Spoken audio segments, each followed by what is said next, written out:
en este momento. Amén, mi pastor Muñoz, con el pueblo del Señor. ¿Cuánto le damos fuerte palmada a nuestro Rey? Gloria a Dios. Dios bendiga a la amada iglesia. Dale fuertes alabanzas a Jesucristo. Alabado sea su nombre. ¿Cuántos dicen gloria a Dios esta noche? Bendito sea el Señor. Amén.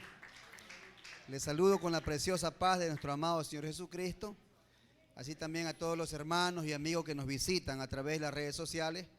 Que el Señor añada bendición a sus vidas. Amén. Bien, hermano, vamos a aprovechar el tiempo. Como usted sabe, los días jueves son jueves de enseñanza bíblica, ¿verdad? Y estamos estudiando el libro de Apocalipsis, por lo que le voy a rogar que abra su Biblia en Apocalipsis capítulo 2 y vamos a leer desde el verso 12 hasta el verso 17. Amén. Apocalipsis 2 del 12 al 17. Ya vimos el mensaje a la iglesia de Éfeso, vimos el mensaje a la iglesia de Esmirna y hoy vamos a revisar el mensaje a la iglesia de Pérgamo. Amén. Apocalipsis capítulo 2 desde el 12 al 17. ¿Estamos ahí? Dice la escritura de la siguiente manera: y escribe al ángel de la iglesia en Pérgamo, el que tiene la espada aguda de 2 filos dice esto: yo conozco tus obras y dónde moras, donde está el trono de Satanás, pero retienes mi nombre y no has negado mi fe, ni aun en los días en que Antipas, mi testigo fiel, fue muerto entre vosotros donde mora Satanás. Pero tengo unas pocas cosas contra ti, que tienes ahí a los que retienen la doctrina de Balaam, que enseñaba a Balac a poner tropiezo ante los hijos de Israel y a comer de cosas sacrificadas a los ídolos y a cometer fornicación. Y también tienes a los que retienen la doctrina de los nicolaitas, la que yo aborrezco. Por tanto, arrepiéntete, pues si no, vendré a ti pronto y pelearé contra ellos con la espada de mi boca. El que tiene oído, oiga lo que el Espíritu dice a las iglesias. Al que venciere, daré a comer del maná escondido, y le daré una piedrecita blanca, y en la piedrecita escrito un nombre nuevo, el cual ninguno conoce, sino aquel que lo recibe. Amén. Cierre sus ojitos, oramos. Padre eterno, en el nombre de Jesús, Señor, te rogamos la sabiduría de lo alto. Espíritu Santo, toma el control de este tiempo y de nuestras vidas. Permítenos abrir, Señor amado, nuestros oídos para escuchar tu voz y tu enseñanza. En el nombre de Jesús te damos muchas gracias y glorificamos tu nombre. Amén y amén. Dale fuerte esa alabanza al Señor. Amén. Bien, hermano, ahora toca el turno, ¿verdad? A una iglesia, la iglesia de Pérgamo, que según la geografía estaba aproximadamente al noreste de Esmirna, unos 55 a 60 kilómetros, ¿verdad? Este lugar, ¿verdad?, era conocido como la capital de la provincia romana del Asia Menor. Era una ciudad impresionante donde habitaban las principales autoridades romanas, ¿verdad?, de aquel tiempo. Era una ciudad próspera y también era una ciudad que tenía mucha cultura, mucha cultura. Se dice que en esta ciudad estaba ubicada la segunda biblioteca más grande del mundo antiguo.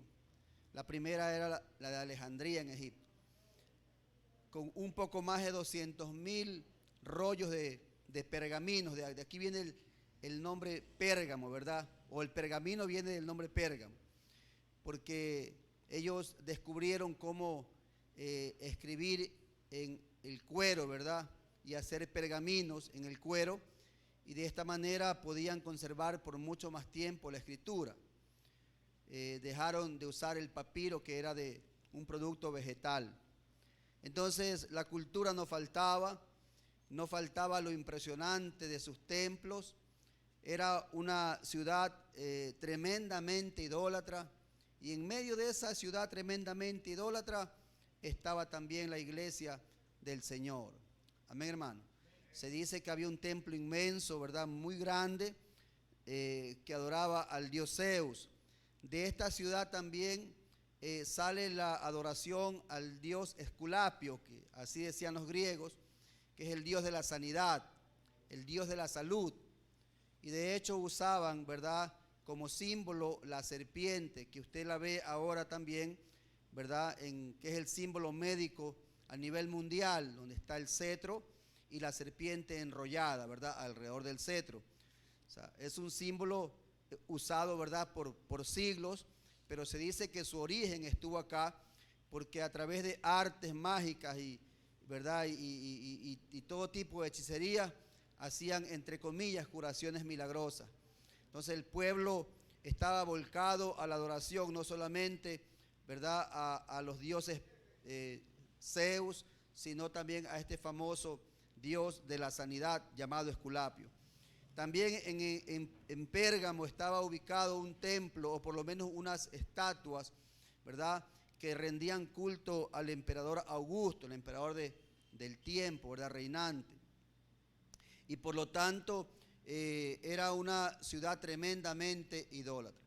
Y por lo consiguiente se trataba de una ciudad que no aceptaba tan fácilmente esta nueva enseñanza o corriente doctrinal llamado el cristianismo, porque el cristianismo era el único, ¿verdad?, la única religión, por así decirlo, que se había apartado de la adoración de a los dioses paganos.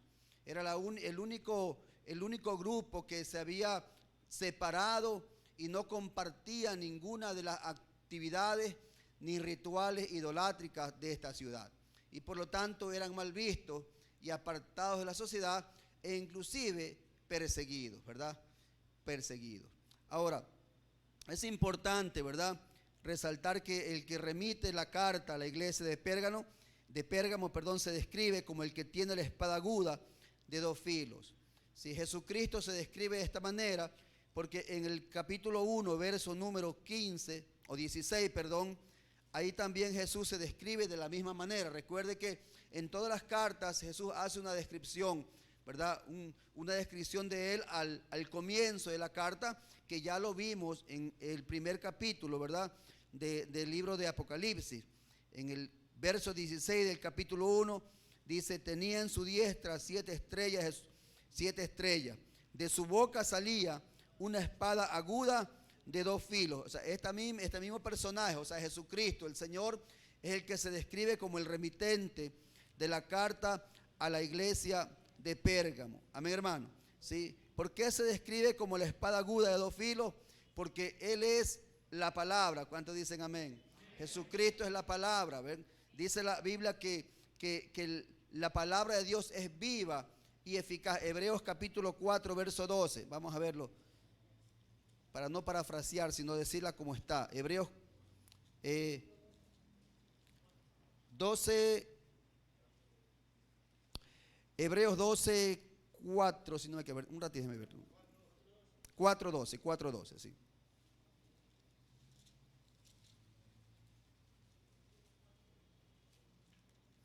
Dice: porque la palabra de Dios es viva y eficaz, y más cortante que toda espada de dos filos, y penetra hasta partir el alma y el espíritu, las coyunturas y los tuétanos, y discierne los pensamientos y las intenciones del corazón. Entonces aquí se describe a la palabra de Dios, ¿verdad?, que es viva y eficaz y que es más cortante, ¿verdad?, porque corta, desmenuza, separa, ¿verdad?, todo lo que no es de Dios, todo lo que no le agrada a Dios. La palabra de Dios purifica. La palabra de Dios nos hace ver a nosotros lo correcto de lo incorrecto, lo santo de lo profano. Es la palabra de Dios la que ha cercenado de cierta manera el prepucio de nuestro corazón para hacernos aceptos en el amado. Es la palabra de Dios la que nos ha limpiado, nos ha sacado de la ignorancia, de lo que antes no entendíamos, abrió nuestros ojos para poder entender cuál es el propósito ¿verdad?, y el plan divino que Él ha establecido para su iglesia. Y yo hablo como iglesia a cada persona que le ha recibido al Señor como su Salvador. Amén, hermano. Entonces, Él es la palabra, Él es la palabra viva, Él es la palabra eficaz, Él es la palabra que purifica, que transforma, que sana, que salva. Él es la palabra que ha hecho de nosotros una nueva criatura, alabado sea su nombre. Amén, hermano. Por eso Él dice, ¿verdad? Él se manifiesta de esta manera, como el que tiene la espada aguda de dos filos. Ahora, ¿por qué hace énfasis a esta representación de Él en la iglesia de Pérgamo? Precisamente porque al ser una ciudad tremendamente, ¿verdad? Cultural, imagínense, con la segunda biblioteca más grande, ¿verdad?, del mundo antiguo, con conocimiento filosófico hasta más no poder, es donde penetra la palabra de Dios para decir cuán equivocado vivía esta gente. ¿Y lo hace a través de quién? Lo hace a través de su iglesia. Por eso es que la iglesia es la representación viva de la palabra del Señor. Usted y yo somos la palabra caminando, la palabra que camina y que se anuncia, alabado sea su nombre. Por eso es que nuestro proceder, nuestra conducta, nuestro carácter debe estar de acuerdo a la palabra que predicamos. De esa manera la gente, sin que usted y yo digamos nada, sino simplemente con actos, con conducta, sabe que profesamos una fe diferente y que somos diferentes a los demás, que algo en nuestro interior ha sucedido y que nos ha cambiado definitivamente de nuestra mala manera de vivir. Bendito sea el Señor. Amén, hermano. Por eso el Señor se describe como la palabra, porque precisamente era en la iglesia de Pérgamo donde habían los falsos maestros y donde había también, ¿verdad?, un comprometimiento con el error. Y la iglesia lo estaba aceptando. Y ese es el pero que le dice, sí, pero tengo algo contra ti, ¿verdad? Sigamos leyendo, ¿verdad? Primero Cristo alaba a su iglesia acá. En el verso 13 dice, yo conozco tus obras. Ya hemos visto que tanto en la iglesia de Éfeso como en la iglesia de Esmirna, el Señor les da a conocer a ellos que no es indiferente a las cosas que hacen, que todo lo que hacemos para glorificar al Señor tiene su fruto y tiene su recompensa. ¿Alguien puede decir amén? ¿Sí? Nada de lo que hacemos para el Señor es en vano, absolutamente nada. Aunque no tengamos premio del hombre, tenemos premio del cielo, bendito sea el Señor. Amén, hermano. Por eso es que cuando le servimos al Señor, ¿verdad?, le servimos para agradarle a Él y no a los hombres. Aunque, ¿verdad?, aunque el servicio a Dios implica también el beneficio en el servicio al hombre. Bendito sea el nombre del Señor. Amén, hermano. Porque si alguien le sirve al Señor, ¿verdad?, indirectamente también está sirviendo o beneficiando al ser humano, ¿sí o no? Está beneficiando al ser humano. Por ejemplo, si alguien limpió la iglesia, ¿quiénes son los beneficiados? ¿Ah? Todos somos beneficiados. Si alguien limpió los baños de la iglesia, ¿quiénes son los beneficiados? Todos somos beneficiados porque todos usamos los baños. ¿Sí me hago entender? Entonces, la persona que lo hace no lo hizo pensando en usted, lo hizo pensando en Dios y lo hizo alegremente, sabiendo que le está sirviendo a un Dios grande, vivo y verdadero. Y quizás aquí pasa desapercibido, quizás a nadie le interesa quién limpió la iglesia, ¿verdad? ¿Quién será, pues, hermano, el que limpió hoy día la iglesia? ¿Quién será el que, qué sé yo, preparó esto? No lo sabemos. Esos son los héroes anónimos, ¿verdad?, que tiene el Señor. Pero nada de lo que usted haga para Dios quedará sin recompensa. Todo lo que nosotros hacemos para el Señor, Dios un día lo recompensará. Alabado sea su nombre. Dale fuertes alabanzas a Jesucristo.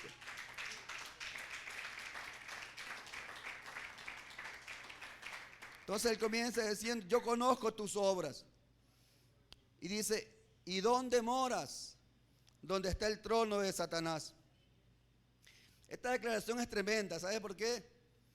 Porque precisamente una cosa, ¿verdad?, una cosa es donde está Satanás y otra cosa es donde está el trono de Satanás. Se sobreentiende que esta iglesia estaba en medio no solamente rodeada de un mundo idolátrico, sino que estaba rodeada de un mundo que atentaba contra todo lo que Dios establece, contra la moral, contra la sexualidad, contra la ética y contra todo. El diablo se había entronizado ahí a través, ¿verdad?, de los templos paganos, donde no solamente se ofrecían sacrificios, sino que también se fornicaba, es decir, tenían relaciones sexuales, orgías sexuales, y eso era parte, ¿verdad?, del compromiso de la gente de Pérgamo, de los que no son iglesia, ¿verdad?, para con sus templos cristianos, para con sus templos paganos. Amén, hermano. ¿Sí? Entonces, aquí yo sé dónde mora, donde está el trono de Satanás, pero retienes mi nombre. Este era lo positivo de la iglesia de Pérgamo. Pero retienes mi nombre y no has negado mi fe. En otras palabras, a pesar de la dureza de malinterpretación, ¿verdad?, ahí de lo que realmente representa a Dios, en medio de la confusión idolátrica, en medio inclusive de la persecución, dice la Escritura que ellos no habían negado la fe. Es decir, a pesar de toda la artillería satánica en contra de la iglesia de Pérgamo, ellos se habían mantenido fieles porque no habían negado su fe. Incluso el Señor habla de Antipas y lo trata como mi testigo fiel. Mire, Jesús se identifica acá porque si usted va al capítulo 1, ¿verdad? Al capítulo 1, verso número, capítulo 1, el testigo fiel. Si usted lo encuentra por ahí me avisa. 1:5. Dice, y de Jesucristo, el testigo fiel. Mire, Jesús dice que Él es el testigo fiel. Pero cuando habla de Antipas, también dice, mi testigo fiel. Entonces, mire la identificación de Jesucristo con todos aquellos, ¿verdad?, que retienen su nombre, con todos aquellos que no niegan la fe. Amén, hermano. Jesús se identifica con todos aquellos que se mantienen firmes en sus caminos y con aquellos que a pesar de las circunstancias del mundo y que a pesar de cualquier tipo de error, ¿verdad?, que el mundo quiere introducir, no niegan la fe y se mantienen firmes en los caminos del Señor. Amén, hermano. Para Jesús, si usted y yo nos mantenemos firmes, si usted y yo no negamos la fe, si usted y yo, a pesar de las circunstancias que vivimos, Él dice, tú eres mi testigo fiel. ¿Cuántos dicen gloria a Dios? Mi hermano, por eso lo nombra Antipas. Parece ser que Antipas era el líder, ¿verdad? El líder de la iglesia. Dice la historia que este hombre fue muerto. Fue muerto. Bueno, leía la historia del cristianismo y dice que Antipas fue hervido vivo. Esa es una de las, ¿verdad?, de las teorías de Antipas, que fue hervido vivo. O sea, en un caldero en forma de toro, ¿verdad? Ahí lo metieron en un caldero hirviendo, ¿sí?, con tal de que niega a Jesucristo, pero él se mantuvo y prefirió morir antes que negar a Jesucristo. Imagínese usted tremenda situación en la que vivía la iglesia de Pérgamo, donde el mismo Satanás moraba, la lucha espiritual tremenda, porque cuando usted vive en medio de una comunidad donde hay una serie, ¿verdad?, de obras del diablo, la vida se hace más difícil en cuanto a la lucha espiritual. No sé si le ha pasado que usted está orando en su casa y siente cargas espirituales tremendas y tiene que redoblar la oración, porque usted no sabe si su vecino está practicando brujería, si el de al frente está haciendo hechicería, usted no sabe si los satanistas están lanzando maldiciones a la ciudad. Por eso es que a veces hay oraciones, hermanos, donde la oración se vuelve intensa, se vuelve difícil, dura. Es una batalla campal. Yo me imagino a la iglesia de Pérgamo batallando espiritualmente donde estaba el mismo trono de Satanás. ¿Sabe qué? Le voy a contar una pequeña anécdota que nos pasó el otro día. Estábamos buscando una casa y un corredor de bienes raíces nos llevó a ver una casa. Y cuando estábamos allá sale el inquilino de aquella casa, porque no era el dueño. Y cuando sale él, se detiene, nos queda mirando y el tipo tenía unos ojos, hermano, como ver al diablo en realidad. Bueno, yo de primera instancia dije, impresión mía, ¿no? Nidia cogió y retrocedió, se dio un paso, no por miedo, sino que se quedó. Pero cuando entramos a aquella casa, hermano, había desde la entrada hasta el patio, habían pirámides, habían velas, o sea, era un brujo, pero eso de a verdad, hermano. De a verdad, un brujo tenían así un poco de fetiche, tenían muñecos, muñecas, ¿sí? Con alfileres cruzados. Y como era el inquilino y tenía que mostrar la casa, no nos pudo cerrar la puerta. Pero era una cuestión terrible entrar a ese lugar, porque se sentía realmente una presencia satánica tremenda que se despeluca uno el cuerpo ahí. Así que Nidia no entró, hermano. Nidia dijo, no, yo me quedo aquí. Y no entró, se quedó en la puerta. Y yo por no ser maleducado, ¿verdad? Tuve que entrar, pero cada vez que entraba era terrible. Y el señor ¿verdad? El inquilino solo nos recibió y se metió y se encerró en un cuarto. Y dentro de ese cuarto comenzó a tocar rock pesado. A tal punto tocaba que lo que el corredor de bienes raíces me hablaba, yo no le escuchaba bien. Medio vimos la casa y salimos. Solamente ahí salió él, pero de lejitos. Entonces, el señor que me estaba enseñando la vivienda, él me dice, son creencias, me dice. Le digo, no son creencias, le digo. Usted tiene metido un brujo en su casa y un brujo de peso, le digo. Y esta casa, si no, ¿verdad? Si no la pone en orden el Señor, esta casa tiene maldición. ¿Sí? Entonces, imagínese usted los miembros de esa cuadra, de esa ciudadela. Imagínese usted los miembros de esa comunidad. Como ese brujo todos los días nos está lanzando maldición. Y así usted cuando está en su casa, ni sabe quién vive al lado, ni quién vive al frente, ni sabe quién practica brujería, ¿sí o no? Por eso es que usted se da cuenta que hay ciertos patrones en ciertos lugares que se repiten, como la droga, los jóvenes perdidos, qué sé yo. Y así está realmente no solamente nuestra comunidad, nuestro barrio, sino la ciudad entera está sujeta, está ¿verdad? Sometida a todo tipo de maldiciones, de brujería, de hechicería. Por eso son las oraciones de los días lunes y los días martes de las 5 de la mañana. Precisamente ¿para qué? Para que podamos orar, para que se disipen las tinieblas, para que el Señor comience a abrir las nubes espesas, que de tal manera que la palabra de Dios pueda penetrar, pueda tocar los corazones, que cuando ya usted y yo vayamos, ya el campo esté limpio, esté blandito, ya el bombardeo haya llegado y todo esté listo para que se predique la palabra del Señor. Amén, hermano. Por eso es que usted no puede faltar los lunes, ni los martes, ni tampoco los miércoles, ni los jueves, ni los viernes tampoco. Solo los sábados puede faltar. ¿Sí? Solo los sábados. Amén, hermano. Apuesto que hay algunos que vienen los sábados. Dale fuertes alabanzas a Jesucristo.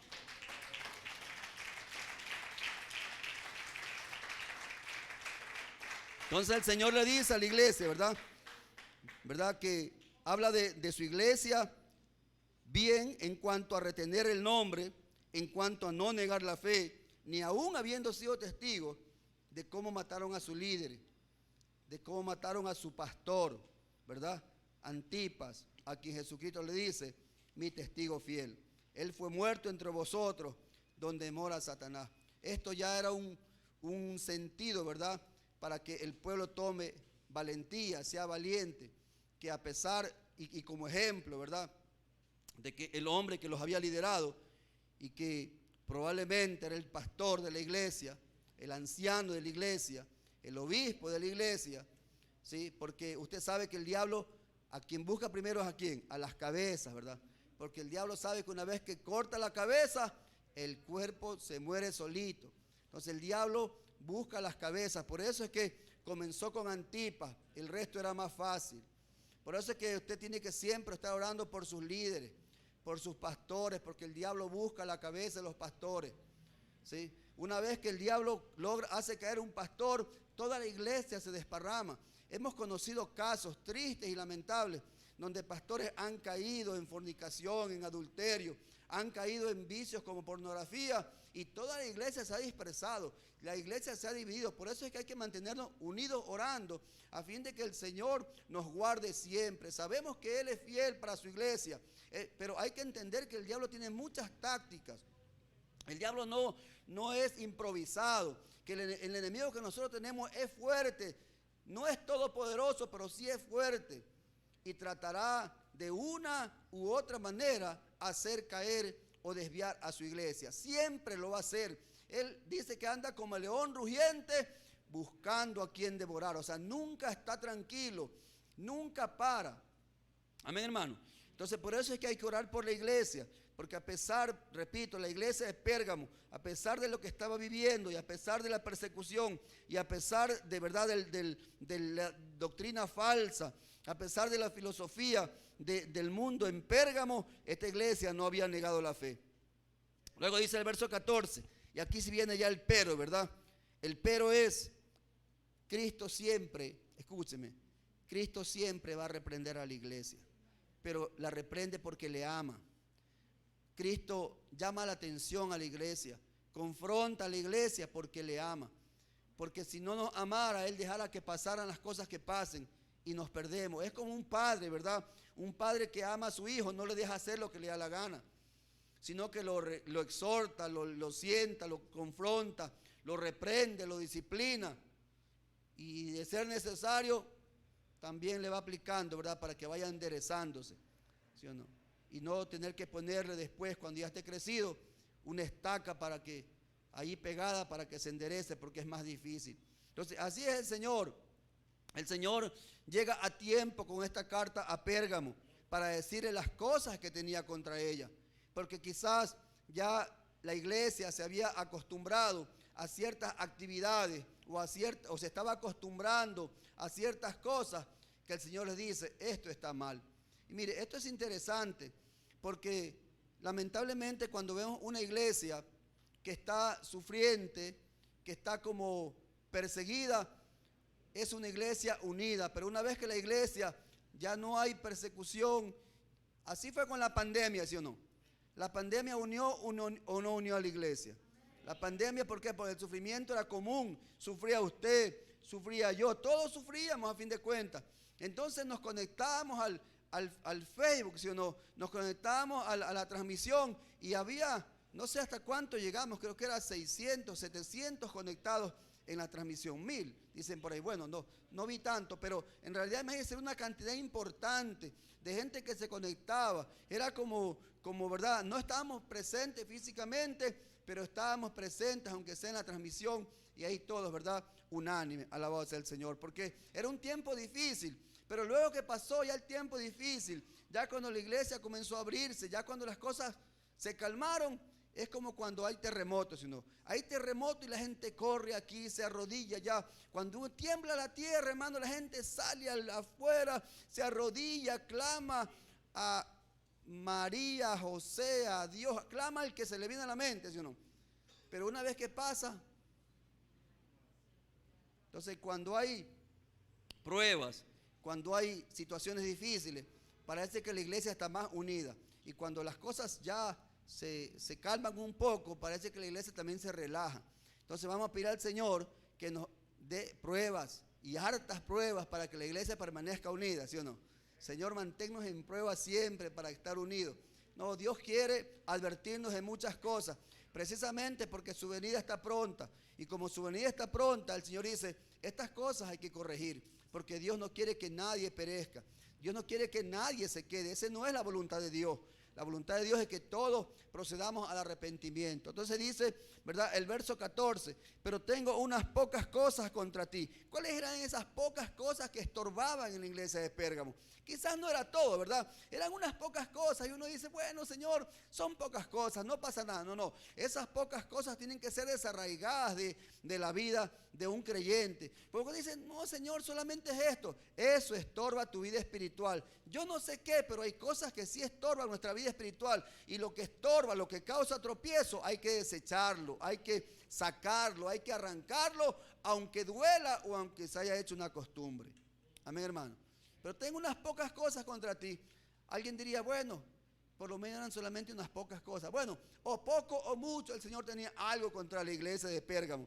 Y le dice, pero tengo unas pocas cosas contra ti que tienes ahí a los que retienen la doctrina de Balaam, que enseñaba a Balac a poner tropiezo ante los hijos de Israel, a comer de cosas sacrificadas a los ídolos y a cometer fornicación. Balaam es un personaje, no voy a decirle un gran personaje, ¿verdad? Porque no fue un gran personaje, pero fue un personaje, ¿verdad? Que de cierta manera ocasionó 24,000 muertos en Israel. Y digo ocasionó porque fue su consejo, lamentablemente, el que hizo que el Dios eterno, el Santo de Israel, ¿verdad?, terminara con 24,000 israelitas. Cuando Israel iba cruzando, ¿verdad?, acampó en un lugar. Y cuando Balac, ¿verdad?, rey de Moab, eso lo encuentro desde el número 22 en adelante, si quiere leerlo en la casa. Cuando Balac, rey de Moab, dice que fue a buscar, mandó a buscar con los madianitas y los ancianos de los moabitas a Balaam para que este profeta asalariado, este falso profeta, vaya y maldiga al pueblo de Israel. Porque había la creencia de que este hombre tenía la facultad de bendecir y de maldecir. Es decir, al que este profeta, falso profeta, bendijere, eran bendecidos. A los que maldijere, eran malditos. Entonces, y fueron a buscarlo y ofrecerle oro, pero el Señor le impidió primeramente ir. Después le permitió en la voluntad permisiva ir con ellos, pero no le permitió que maldiga al pueblo de Israel. Por 3 ocasiones Balac le pidió que maldiga y por 3 ocasiones salió solo bendición de la boca de Balaam, porque así es nuestro Dios. Dios no permite que ninguna palabra de maldición venga sobre su iglesia. Así quiera levantarse brujo, hechicero, santero, qué sé yo, Dios no le permite al diablo que maldiga a su iglesia, ni tampoco le permite a nadie que maldiga a su iglesia, porque Él la ha bendecido. Él guarda la iglesia. Estamos bajo su cobertura, alabado sea su nombre. Amén, hermano. Entonces no pudo maldecir. ¿Y sabe qué? Como no pudo hacerlo, se enojó Balac. Entonces le dijo, mira, yo no puedo maldecirlos porque no me está permitido de parte de Dios. No puedo maldecir a este pueblo que ha sido bendito por el Señor. No me está permitido, pero te voy a enseñar algo. Te voy a dar un consejo para que ellos mismos se maldigan, ¿sí? Entonces le dijo lo que tenía que hacer. Vamos a Números 25. Números capítulo 25.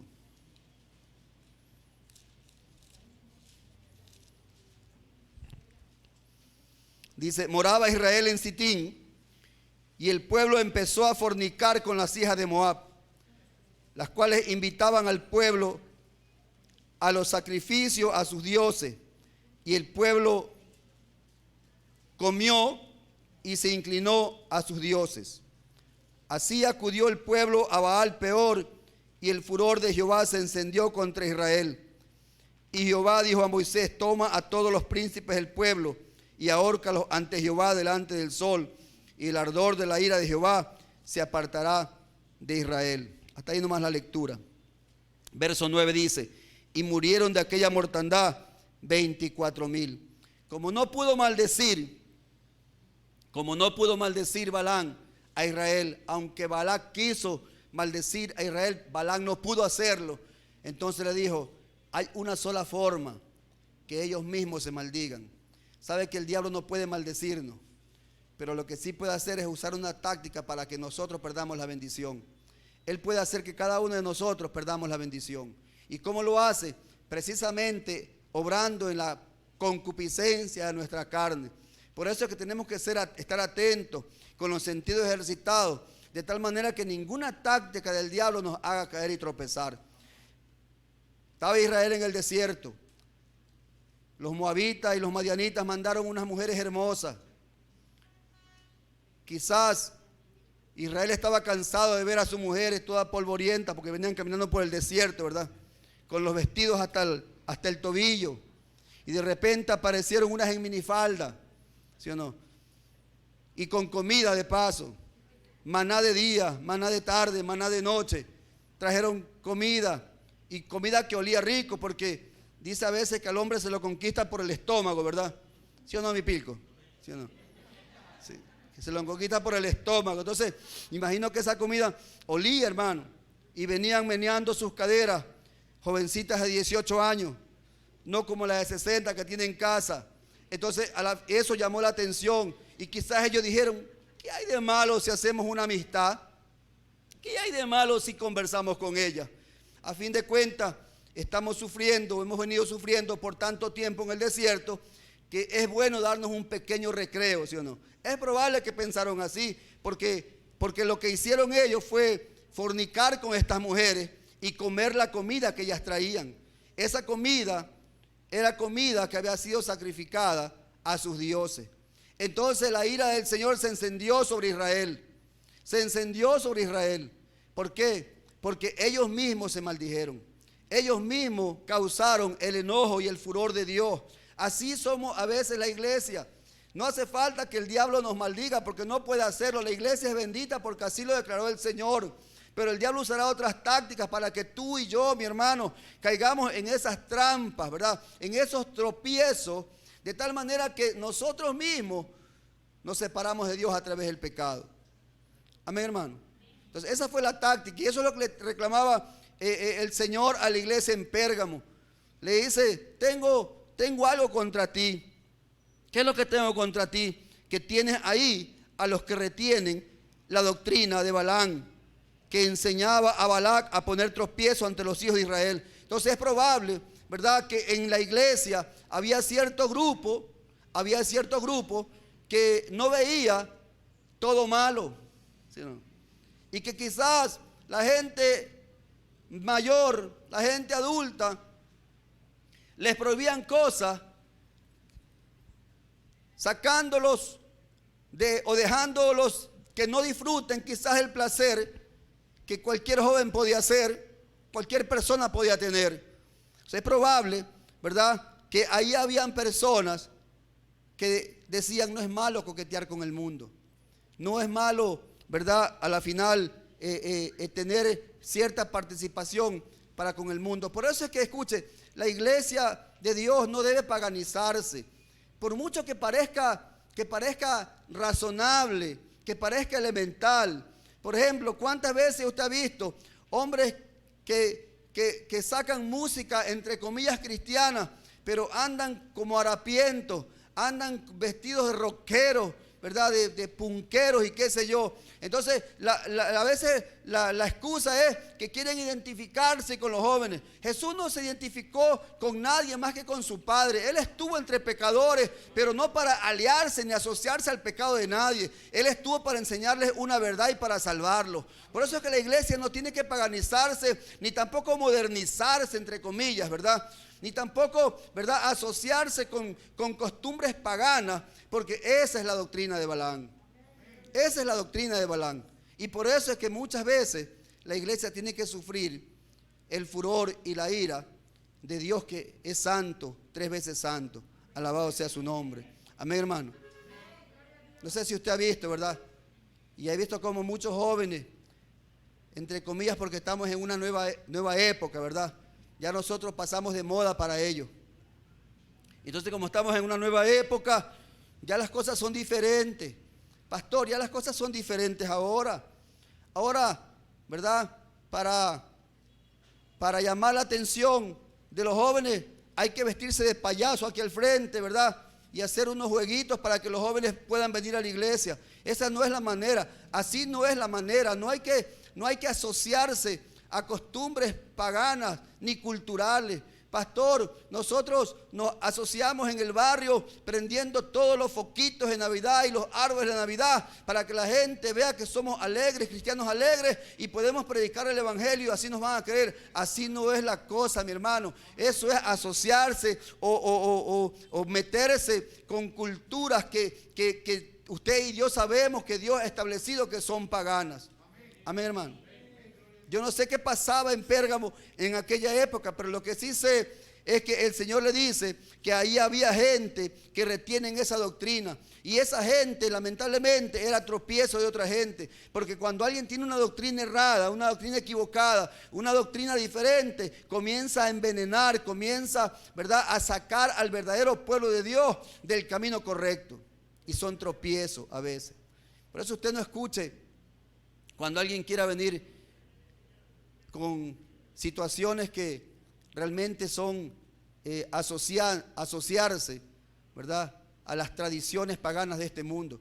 Mire, como resultado de esto, y se lo voy a decir con autoridad, como resultado de esto, en el año 313 después de Cristo, después de que cesó la persecución por causa, ¿verdad?, de un hombre, emperador romano llamado Constantino, que asoció o que a la iglesia, ¿verdad?, la oficializó. Desde ese momento que oficializó la iglesia, de ese momento cesó la persecución. Entonces los templos paganos lo que hicieron fue ahora convertirlos en templos cristianos. Las fiestas paganas lo que hicieron fue convertirlas en fiestas cristianas. Entonces todo se asoció. Y por eso es que lamentablemente la filosofía religiosa errada de este mundo nos hizo creer por muchos años que algo estaba bien cuando nada estaba bien. Alabado sea el nombre del Señor.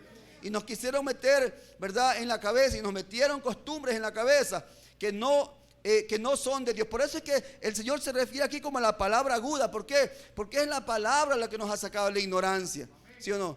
¿Cuántos años no pensamos, ¿verdad?, que María era la reina del cielo? ¿Sí o no? María está en el cielo, gloria a Dios, veneramos a María, honramos a María, sí la honramos porque fue una mujer escogida y fue una mujer, bendito sea el nombre del Señor, que en su vientre, ¿verdad?, llevó al Salvador, nació por medio de ella, Dios la usó para que nazca el Salvador y fue una seguidora de Jesús, fue una discípula de Jesús. Pero bajo ningún concepto es reina del cielo. El único rey del cielo se llama Jesucristo, alabado sea su nombre. No hay otro rey de reyes ni señor de señores que no sea Jesucristo. ¿Quién nos sacó de esa ignorancia? La palabra nos sacó de esa ignorancia. La espada aguda de dos filos, eso nos sacó de la ignorancia, ¿sí o no? Y nos metieron doctrinas erradas como que María nunca murió, que se durmió y fue elevada al cielo. Mentira del diablo, ¿sí o no? Es que el diablo usa muchas tácticas para desviarnos. Y por eso es que el cristianismo tiene muchas facetas hoy en día. Y hay cristianos, ni sé cómo, hay cristianos testigos de Jehová, hay cristianos adventistas, cristianos apostólicos, cristianos bautistas, y hay un sinnúmero de cristianos católicos, anglicanos. Y usted ve, el cristianismo se ha diseminado en diferentes sectas, denominaciones, no sé cómo llamarlas, ¿sí o no? ¿Cuál es la verdadera? Por eso uno se pregunta, Señor, ¿y cuál es la verdadera? Es aquella que lee y entiende la palabra del Señor, que sigue lo que Dios dice en su palabra. Solamente así evitaremos caer en el error. Solamente así evitaremos caer en costumbres paganas. El Señor dice, todo me es lícito, pero no todo me conviene. Todo me es lícito, pero yo no me dejaré dominar por nada, por ninguna cosa, que aunque yo crea que es lícita, pero a la luz de la Escritura, ¿verdad?, no me conviene. Alabado sea su nombre. Amén, hermano. Entonces, no hay, hermano, unidad entre la luz y las tinieblas. No hay unión entre Cristo y Belial. No existe aquello. Entonces, hemos tomado a veces, ¿verdad?, lamentablemente por muchos años tomamos ciertas costumbres pensando que eran correctas, pero Dios ha traído luz a nuestra mente y hoy usted sabemos que hay muchas cosas que seguimos que fueron mentiras y que fueron tácticas del diablo que nos estaba condenando y llevando al infierno. Porque si así fuera, una gran cantidad de personas llamados cristianos, no importa qué tipo de cristianos sean, todos irían al cielo. Pero la Biblia dice que no es así, sino que dice que a los que le recibieron, a los que creen en su nombre, les dio la potestad de ser llamados hijos de Dios. Porque no hay otro nombre bajo el cielo dado a los hombres mediante el cual podamos ser salvos. Solo Jesucristo salva, solo Jesucristo sana y solo Jesucristo transforma la vida de las personas. Alabado sea su nombre.